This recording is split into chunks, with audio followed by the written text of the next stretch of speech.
കണ്ണൂർ തളിപ്പറമ്പിൽ മുട്ട വിരിഞ്ഞ് ഒരുമിച്ച് പുറത്തു വന്ന നീർക്കോലി കുഞ്ഞുങ്ങൾ കൗതുകമാകുന്നു. തളിപ്പറമ്പ് ചവനപ്പുഴയിലെ ജോണിയുടെ കൃഷിയിടത്തിൽ നിന്നാണ് 100ഓളം മുട്ടകൾ ലഭിച്ചത്. എന്തു മുട്ടയാണിതെന്ന് മനസ്സിലാകാതിരുന്നതോടെ വനം വകുപ്പിന് കൈമാറുകയായിരുന്നു.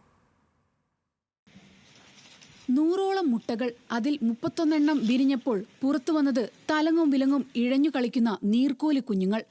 ഫെബ്രുവരി 17-നാണ് തളിപ്പറമ്പ് ചവനപ്പുഴയിലെ ജോണിയുടെ കൃഷിയിടത്തിൽ നിന്ന് മുട്ടകൾ ലഭിച്ചത്. ഏത് പാമ്പിന്റേതാണെന്ന് തിരിച്ചറിയാനാവാത്തതോടെ നാട്ടുകാർ വനംവകുപ്പിനെ അറിയിച്ചു.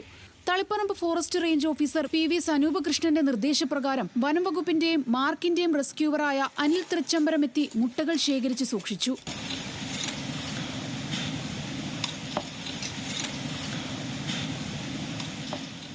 പൂർണ്ണ ആരോഗ്യമുള്ള ഒരു നീർക്കോലിപ്പാമ്പ് ഏകദേശം 80 മുതൽ 100 വരെയും ചിലപ്പോൾ അതിൽ കൂടുതലും മുട്ടയിടും.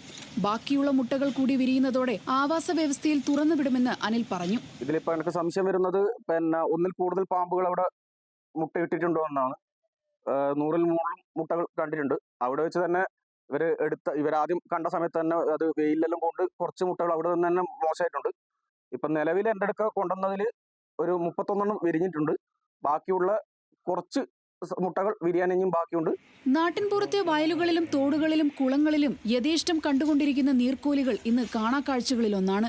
രാസവസ്തുക്കളുടെയും കീടനാശിനികളുടെയും അമിത ഉപയോഗവും യന്ത്രങ്ങൾ ഉപയോഗിച്ചുള്ള കൃഷിയുമെല്ലാം ഇതിന് കാരണമായിട്ടുണ്ട്. ന്യൂസ് മലയാളം, കണ്ണൂർ.